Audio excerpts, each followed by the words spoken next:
Bienvenidos a la sección 2 del MOOC Deporte y Sociedad, donde abarcaremos los temas de Grecia y Roma y cuáles son las influencias de estos dos pueblos a través de la historia en el deporte. Aunque Grecia y Roma no fueron las primeras civilizaciones en practicar deportes, ya hasta el siglo VIII el poeta griego Homero la describía o los describía como una sociedad que eran animadas por ideales heroicos y espíritus competitivos, que variaba mucho la destreza militar y el atletismo, en donde estas primeras celebraciones deportivas se rodearon en actos religiosos en honor de los dioses durante los funerales de personajes heroicos. Ciertas ciudades de estas adoptaron la costumbre de reunirse regularmente en centros comunitarios de adoración para honrar a sus deidades mediante la competición de juegos atléticos. Con el tiempo, 4 celebraciones, entre las cuales se encontraban los Juegos Olímpicos y Nemeos, dedicados a Zeus y a los pícticos e ístmicos, y en honor a Apolo y a Poseidón respectivamente. Fueron ganando importancia hasta convertirse en Juegos Panhelénicos, es decir, que se aceptaban competidores procedentes de todo el mundo griego. Se ofrecían sacrificios y oraciones y también se honraba a los dioses con excepcionales competiciones atléticas y artísticas. En Grecia, la celebración más antigua y prestigiosa, que al parecer data del año de 776 a.C., se llevaba a cabo cada 4 años en Olimpia, en honor a Zeus. La segunda en importancia era la Pítica, que también incluía juegos atléticos y que tenían lugar cerca de Delfos, donde se hallaba el oráculo más famoso del mundo antiguo. Como se realizaba en honor a Apolo, el patrón de la poesía y la música, se destacaban más el canto y el baile. La realidad del deporte en Grecia era muy compleja. Al principio, en los primeros Juegos Olímpicos estaban abiertos casi exclusivamente a miembros de la nobleza que no necesitaban recompensas económicas. Con el tiempo, la participación se fue abriendo a gente de los más variados niveles sociales que tenían unas ideas y necesidades diferentes. Sus orígenes poseían una elevada dosis de carácter sacro, además de constituir una clara demostración de identidad panhelénica, necesaria para fortalecer los lazos de unión entre las diferentes polis que eran independientes unas de otras, que significativamente acordaban respetar las treguas que se establecían con motivo de los juegos. En Grecia, los juegos deportivos constituyeron un auténtico fenómeno social de enorme trascendencia que atraía, además de los competidores, familiares y preparadores, a una cantidad de personas, ya fuese en calidad de espectadores o ya fuese buscando obtener algún beneficio material o simplemente tratando de atraer la atención de los demás junto a esta atmósfera de carácter profano a lo largo de los 5 días que generalmente duraban estos Juegos Olímpicos, que se ubicaban en la falda de un monte.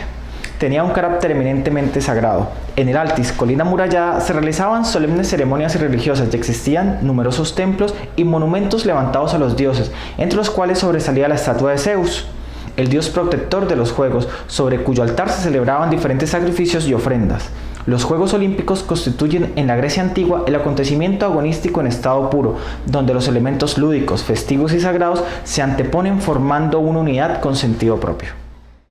El vencedor en una prueba olímpica, además de adquirir para sí y para su ciudad gloria y honores, que solían inmortalizársele en una estatua, era apreciado de buena fortuna,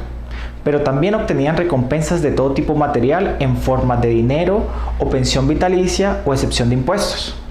jarras de aceite o yuntas de bueyes. Los premios y recompensas materiales no estaban previamente fijados y se concedían a posteriori, de acuerdo a la significancia que hubiera alcanzado un determinado atleta.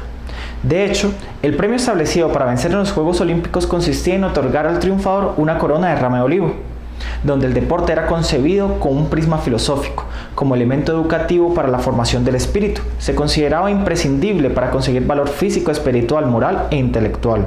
Por lo tanto, esencial en el entorno del hombre en cuanto que es una unidad de cuerpo y alma.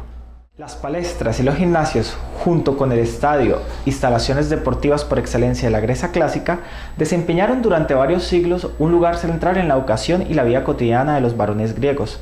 por donde circulaban no solo los efebos, sino también los atletas que venían a completar su entrenamiento. Los artistas que así podían contemplar a los que iban a tomar como modelos, los filósofos que reunían allí a sus discípulos,